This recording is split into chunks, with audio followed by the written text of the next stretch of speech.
पढ़ा है और फोटोइलेक्ट्रिक इफेक्ट में हम लोगों ने work function, incident energy, threshold frequency, threshold wavelength, ये सब पैरामीटर्स हम लोग पढ़ चुके हैं। फिर हम लोगों ने के वर्सेस एफ का ग्राफ और वी वर्सेस एफ का ग्राफ पढ़ा। के वर्सेस एफ का ग्राफ का स्लोप क्या देता है?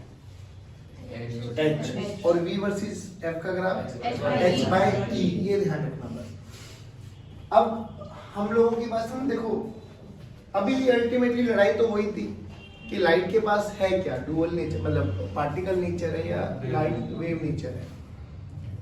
सभी साइंटिस्ट लोगों की ऐसे बहुत बहसा चल रही थी। ये डी ब्रोगली है जो थे ना साइंटिस्ट, ये बेसिकली ना आर्ट्स के स्टूडेंट थे सच में। बाद में इन्होंने पीएचडी करी है फिजिक्स में, बट इनिशियली ये आर्ट्स के स्टूडेंट थे जब ये लड़ाई चल रही थी।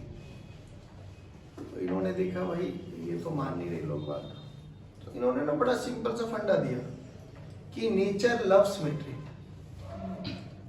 कह रहे जैसे बहुत एग्जांपल, बहुत बेसिक्स, मतलब देखो लेमन लैंग्वेज में बात समझाने की कोशिश करी इन्होंने कि भाई अगर एक पेरेंट के पास 2 संतान है, ठीक है, तो अल्टीमेटली उसकी जितनी भी वसीयत है वो दोनों उन्हीं में डिस्ट्रीब्यूट होगी, है ना। चाहे कोई कितना ज्यादा अमीर है, चाहे दूसरे वाला कितना गरीब है, कितना भी हो, पेरेंट तो ये चाहेगा कि मेरी विल जो भी है दोनों में बराबर बराबर बटे।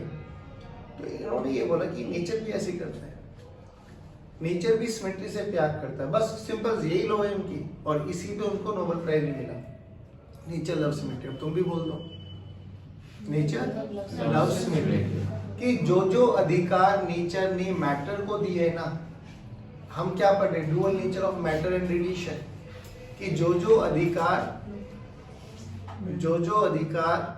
नेचर ने मैटर को दिए है, सेम वैसे ही अधिकार रेडिएशंस को भी दिए, ठीक है ना। अगर मैटर के पास मोमेंटम है ना, तो रेडिएशन के पास भी मोमेंटम है, सिंपल। और इन्होंने बोला कि जब भी कोई मैटर का रिप्रेजेंटेटिव हम लोगों ने इलेक्ट्रॉन को माना, कि जब भी कोई मैटर अगर मूव करेगा ना, तो उसके साथ एक वेव एसोसिएट होती है, दैट्स इट। क्या होती है क्या नहीं, उन्होंने कुछ नहीं प्रूव कर पाए थे, वो थ्योरी दे दी बस एक। और फिजिक्स में देखो थ्योरी का आना, थ्योरी तो आप लोग भी दे सकते हो, बट वो आपकी बातों को कितना जस्टिफाई करता है, बाद में उस पर रिसर्च होगी, लॉ बनती है ना, बाद में लॉज बनती है, बहुत सारी चीजें, मतलब रिसर्च होगी तब पब्लिश होती है, तब आप पढ़ते हो। तो उन्होंने बोला nature love symmetry, that's it. और जब भी कोई मैटर बहेगा चलेगा तो इसके साथ एक वेव एसोसिएट होती है, और उसका वेवलेंथ का फॉर्मूला दे दिया इन्होंने h/p, बस।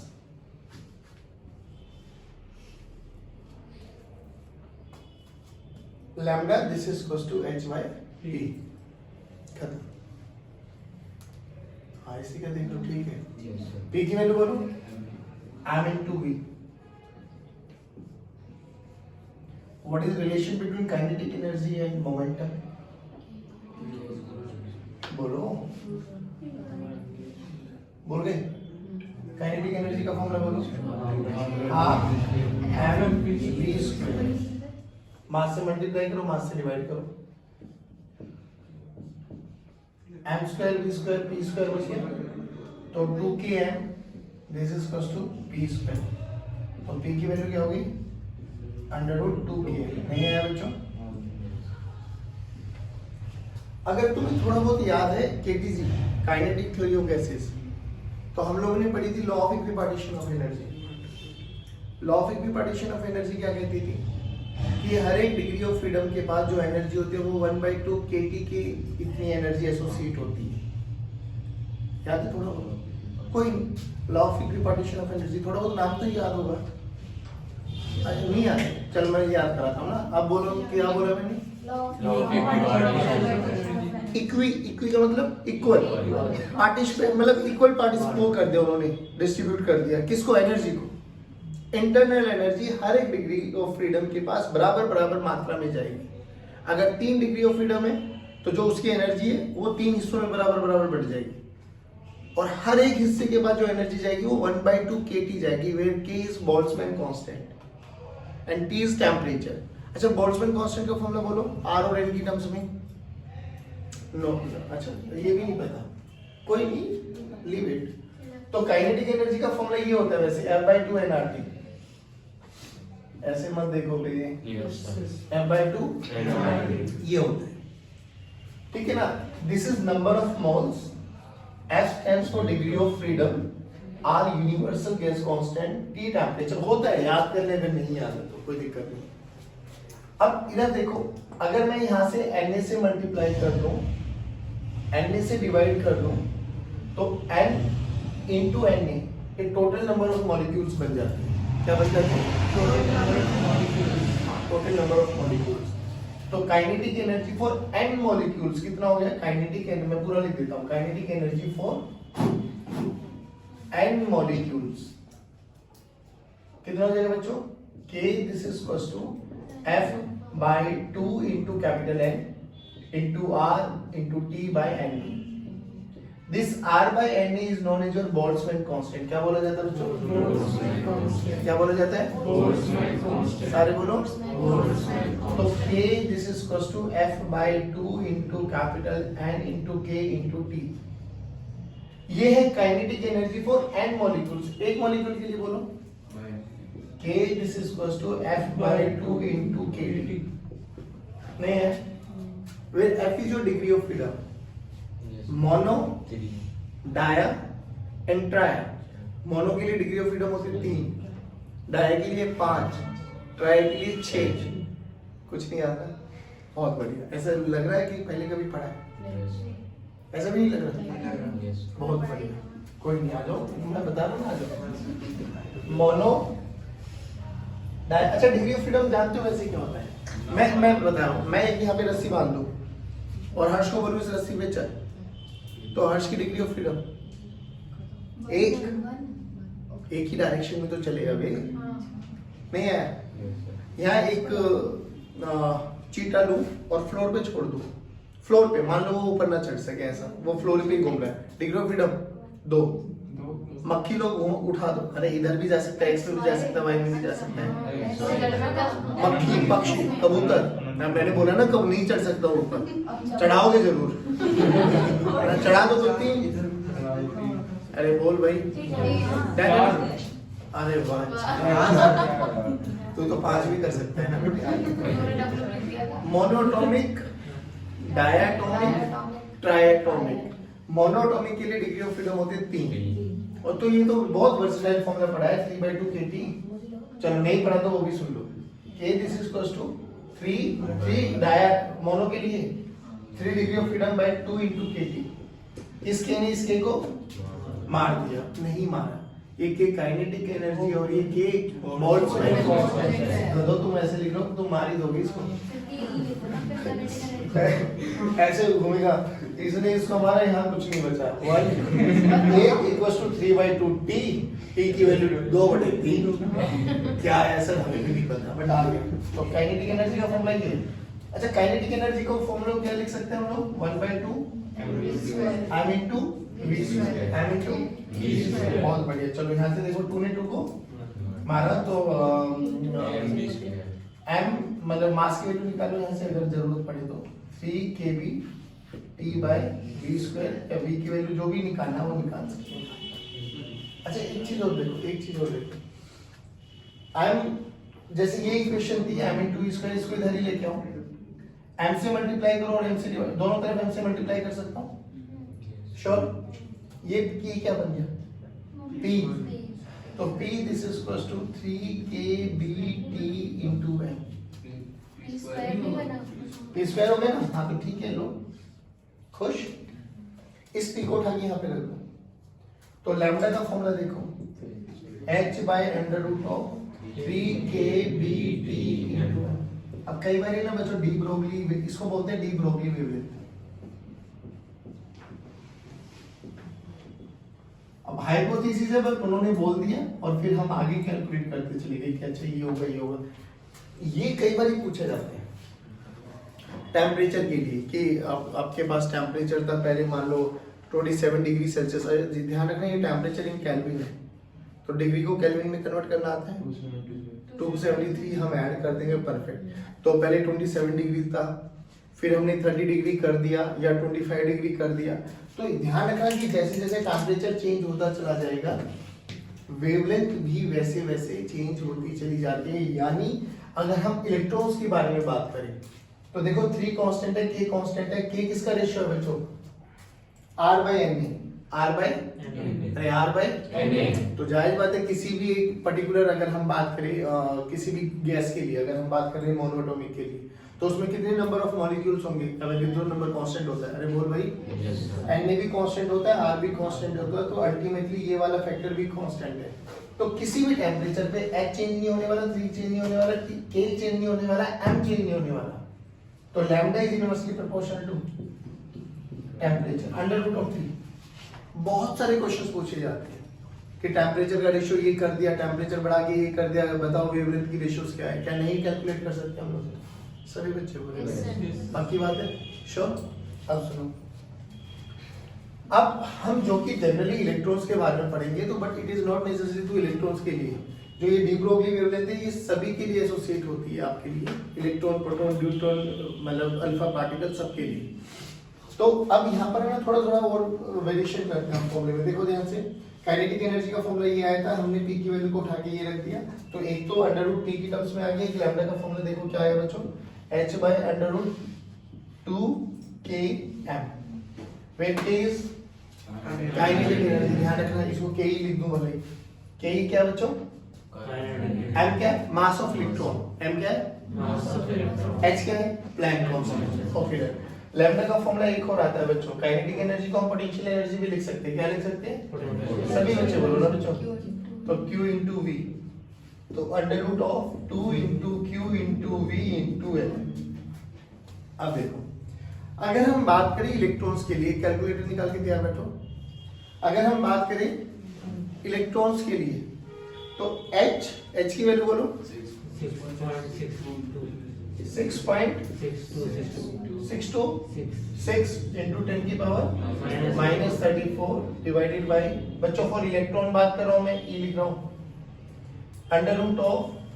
√2 into 1.6 into 10 की पावर -19 into 9.1 into 10 की पावर -31 into V। V क्या है यहाँ पर? वेलोसिटी। V क्या है यहाँ पर? V क्या है यहाँ पर? Potential difference. क्या है बच्चों? नहीं आया समझ में? पक्की बात। तो जब इस वाली वैल्यू को अगर हम देखें, थोड़ा सा एनालाइज करें, तो ये पूरी कैलकुलेशन करने के बाद ये आता है 12.27 by √V एंगस्ट्रॉम। ठीक है, बता दो।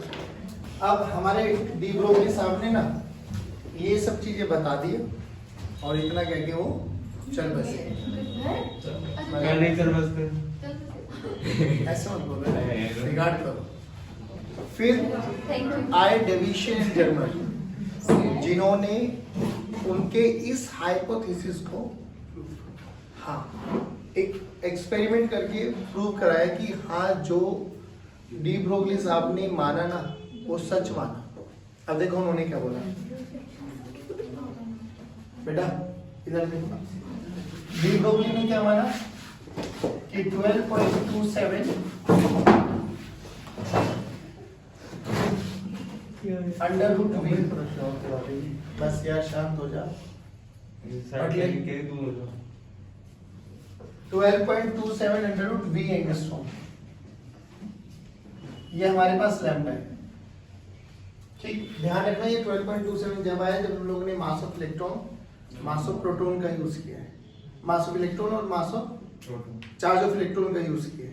प्रोटॉन यूज करेंगे तो ये वाला फैक्टर अलग हो जाएगा, अल्फा पार्टिकल के लिए ये अलग हो जाएगा, ध्यान रखना न्यूट्रॉन के लिए अलग हो जाएगा। पूरा एक सीरीज है, याद रह जाए तो ठीक है, नहीं तो मैं लिखवा भी दूंगा उसको। अब डेविशन इन जर्मन ने क्या किया वो समझो। उन्होंने ना एक निकल मतलब एक इलेक्ट्रॉन की बीम बनाई। इलेक्ट्रॉन की बीम क्या, बेसिकली उन्होंने एक टंगस्टन का वो लिया मटेरियल, उसको बैरियम ऑक्साइड की कोटिंग करके ना वहां से इलेक्ट्रॉन्स को इजेक्ट कराए और सामने रखा एक निकल क्रिस्टल। ठीक, तो जैसे वो इलेक्ट्रॉन्स गए ना सीधा निकल क्रिस्टल पे स्ट्राइक किया तो अलग अलग डायरेक्शंस में फैले इलेक्ट्रॉन्स। उन्होंने एक इलेक्ट्रॉन डिटेक्टर का लिया और उसको मेजर करते चले गए। तो यहाँ पे स्कैटरिंग एंगल, ग्लेंसिंग एंगल वगैरह लिया, हमारे कोई काम का नहीं है वो, बस तुम थियो वो समझो उनका उन्होंने बेसिकली क्या परफॉर्म किया।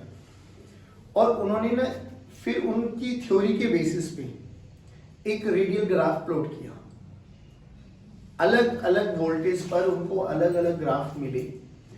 जब उनको बहुत परफेक्ट ग्राफ, देखो इलेक्ट्रॉन्स अगर गए और अगर इलेक्ट्रॉन्स के जाने से हमें मैक्सिमम मिनिमम मिलने लगे, मैक्सिमम मिनिमम कहाँ पड़ा था हम लोगों ने? वेव। जैसे क्या देखते हो कहाँ पड़ा था? वेव, है ना। अगर हम इलेक्ट्रॉन के पास मास है, इलेक्ट्रॉन को जब निकल क्रिस्टल पे छोड़ा गया और जब वो स्कैटर्ड हुआ हर एक डायरेक्शन में, और उनका जब रेडियल ग्राफ बनाया गया और हमें मैक्सिमम मिनिमम मिला, तो इलेक्ट्रॉन है पार्टिकल, उस पार्टिकल को छोड़ा, स्ट्राइक किया, तो हमें मैक्सिमम मिनिमम मिले, और मैक्सिमम मिनिमम किसकी प्रॉपर्टी है? वेव की। ऐसे उन्होंने अपने एक्सपेरिमेंट को परफॉर्म किया था। और उन्होंने एक छोटी सी कैलकुलेशन की, वो भी देख लो क्या, कि ब्रैग्स इक्वेशन का यूज किया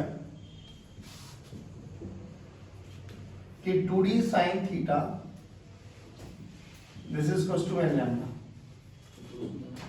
ये ब्रैग्स इक्वेशन है। d जो हमारा निकल क्रिस्टल था उसके इंटर एटॉमिक लेयर्स के बीच का सेपरेशन था, d की वैल्यू थी 0.91 एंगस्ट्रॉम और थीटा की वैल्यू थी 65 डिग्री, n की वैल्यू को 1, तो जब यहाँ पे रखा 2 इंटू 0.91 इंटू 10 की power -10 sin 65 this is equals to lambda, तो ये वाली वैल्यू 1.66 एंगस्ट्रॉम के आसपास आई। अच्छा, जो ये पूरा का पूरा सेटअप कर रहे थे ना, मैं बता भी देता हूं कैसे बनाया था। देखो ये टंगस्टन था आपके पास, इसके ऊपर बैरियम ऑक्साइड की उन्होंने कोटिंग की, ठीक है। एक छोटी सी बैटरी, एलपीवी लो टेंशन बैटरी बेसिकली, यहाँ से इलेक्ट्रॉन्स निकले, जब इलेक्ट्रॉन्स निकलेंगे तो वो सभी डायरेक्शंस में जाएंगे। अब उन्होंने क्या किया, इसको कोलिमेट किया। कोलिमेट का मतलब समझते हो, एक सीधी डायरेक्शन, और यहाँ पर एक निकल क्रिस्टल रखा।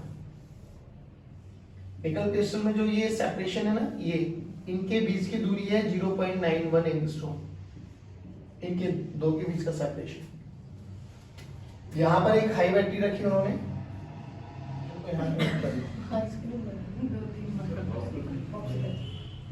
इसको ग्राउंड कर दो आप लोअर पोटेंशियल में, और इसको एक ठीक। अब यहां पर है ना, जो ये V की वैल्यू है, जो ये वाला V यूज किया था, ये वाला V आपके पास इसका हाई वोल्टेज का वेरिएशन था, और ये वेरिएशन चला था 44 वोल्ट से करीबन 64 वोल्ट। थोड़ा बहुत डेटा ऊपर नीचे हो सकता है, कोई बड़ी बात नहीं। और उनको जो सबसे परफेक्ट रिजल्ट आया था ना, वो जब आया था जब ये पोटेंशियल डिफरेंस 74 वोल्ट रखा। तो जब उन्होंने ग्राफ बनाया ना बच्चों, तो graph will be like this, ये ग्राफ आया था आपका, ये रेडियल ग्राफ होता है। नहीं ठीक है, ये सही है। ये मिनिमास और ये मैक्सिमम। तब जब ये 54 वोल्ट पे परफेक्ट ग्राफ आया ना, जब इन्होंने यहाँ पे 54 वोल्ट रख के देखा, तो ये वाली वैल्यू भी 1.67 एंगस्ट्रॉम के आसपास आई, जो कि ये रिजल्ट और ये रिजल्ट दोनों मैच कर गए। तब उन्होंने बोला कि हाँ भाई, जो डी ब्रोगली साहब ने माना ना कि इलेक्ट्रॉन के पास वेवलेंथ है, वो सच माना उन्होंने। This is the only proof. आपको ये बिल्कुल भी कुछ नहीं पढ़ना है, आपको बस इसके बारे में देखना है। ये ग्राफ याद कर लो, कभी कभार पूछा जाता है, और ब्रैग्स इक्वेशन। अब यहाँ पे ना छोटी चीज और समझो, वेव थ्योरी कहाँ फेल हो गई थी। पहली बात तो वेव थ्योरी ने बोला कि intensity is directly proportional to amplitude का स्क्वायर, यानी जो एनर्जी है ना वो इंटेंसिटी पे डिपेंडेंट है। वेव थ्योरी ने बोला ये। यहाँ पे क्या माना हम लोगों ने कि जो एनर्जी है ना वो फ्रीक्वेंसी पे डिपेंडेंट है। उन्होंने बोला कि अगर इंटेंसिटी बढ़ाते चले जाओगे तो एनर्जी बढ़ती चली जाएगी, एनर्जी बढ़ती चली जाएगी तो इलेक्ट्रॉन्स निकलते चले जाएंगे। जैसे फॉर एग्जांपल हमने क्या देखा था अभी कि मान लो विबग्योर है मेरे पास, है ना, विबग्योर, और ग्रीन मेरी थ्रेशोल्ड फ्रीक्वेंसी है। ये अभी हम लोग प्लैंक थ्योरी के बारे में बात करें, फोटोइलेक्ट्रिक इफेक्ट। ग्रीन अगर मेरे पास क्या है, थ्रेशोल्ड फ्रीक्वेंसी है, तो कौन कौन सी लाइट पर फोटोइलेक्ट्रिक एमिशन हो सकता है? VIP G पर भी होगा। लेकिन इन्होंने पता क्या बोला, वेव थ्योरी क्या मानती थी कि येलो पे भी होगा। अगर येलो पे 100 वोट नहीं कर पा रहा ना तो 200 वोट कर दो, क्योंकि वो क्या मानते थे कि इंटेंसिटी बढ़ाने से एनर्जी बढ़ती चली जाएगी। तो ऐसा नहीं हुआ, तो वो थ्रेशोल्ड कॉन्सेप्ट नहीं दे पाए थे, इन्होंने दे दिया।